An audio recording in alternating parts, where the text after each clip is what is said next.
NotebookLLM now generates video overviews from anything.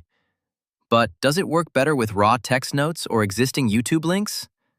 I tested both so you don't have to. First, I gave it my raw business plan for a clothing brand. Just text, no images. I uploaded my messy notes for a Nepali Bomber Jacket. Here is the video it generated. So, what does it really take to forge a cult brand from just a single, powerful idea?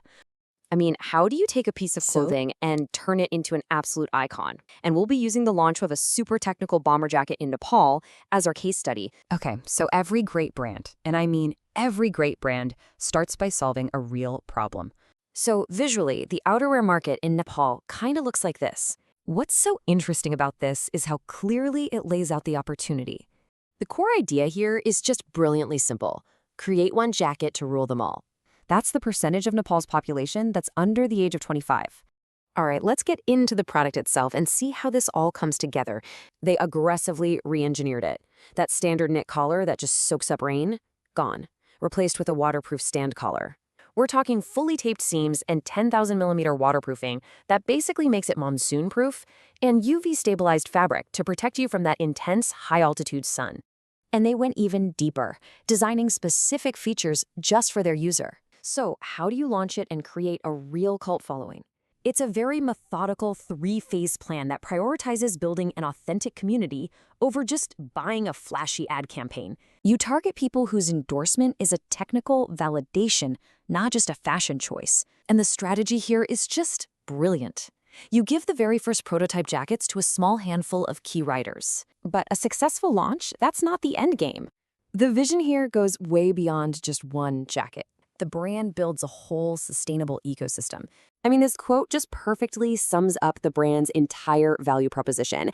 So the crucial point to take away from all of this is that building a true loyal following, it's not about your marketing budget. It's about finding a real problem, engineering a genuine solution, and then earning the trust of the community you actually built it for. Okay, so generating a video from text notes is impressive. But what about existing content? Can NotebookLLM watch a YouTube video from me and turn it into a completely new format? To test this, I didn't want to give it any hints. I went to YouTube and grabbed a random URL for a documentary about Mars exploration. I copied the link, pasted it right into the source box.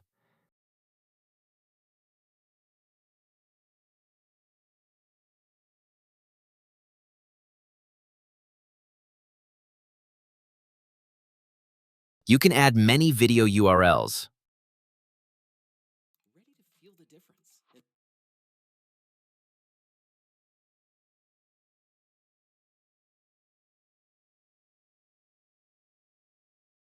And here is the key step. When it asked for a visual style, I didn't choose any options. I hit Auto Select and chose one option, then hit Generate. I wanted to see if the AI was smart enough to figure out the context on its own. I hit Generate, and honestly, the result was kind of scary. Let's talk about something that is, honestly, one of the most nail-biting, high-stakes engineering challenges humans have ever tackled: landing a robot on Mars. I mean, really think about this for a second. How do you take a 1-ton science lab, the size of an SUV, and gently place it on the surface of another planet? NASA engineers have this perfect and frankly terrifying name for the whole landing sequence. They call it the 7 minutes of terror. Now, to understand why the solutions are so incredibly clever, you first have to get your head around the core problem. And that problem is Mars itself. Yeah, this is the Great Martian Paradox. The atmosphere is in this frustrating worst of both worlds spot. The basic idea was, what if we stop trying to land softly and instead just try to survive the impact? But here's the thing about space exploration. Our ambitions grow. And boy, did they grow. This was that first brilliant solution, the airbag system. It was used for Pathfinder and for the beloved Spirit and Opportunity rovers. So, with these new, heavier rovers packed with super sensitive science gear, NASA knew they needed a whole new playbook. And this number right here is the reason why. 1 metric ton. That's what Curiosity weighs. You can't bounce a ton, you have to place it, gently. And that meant completely rethinking those crucial last few moments of the landing.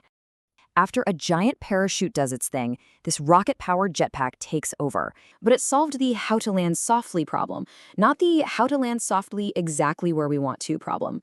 This quote really says it all. Zezero Crater, which we now know as an ancient river delta, maybe the single best place on Mars to look for signs of life, was actually considered too dangerous for Curiosity. And that final piece of the puzzle is called terrain relative navigation. For Curiosity, the probability of a safe, accurate landing was a very respectable 85%. So let's connect all the dots, right? This whole story, it's really a testament to human ingenuity, isn't it? Where on that ancient, rusty world do we go next?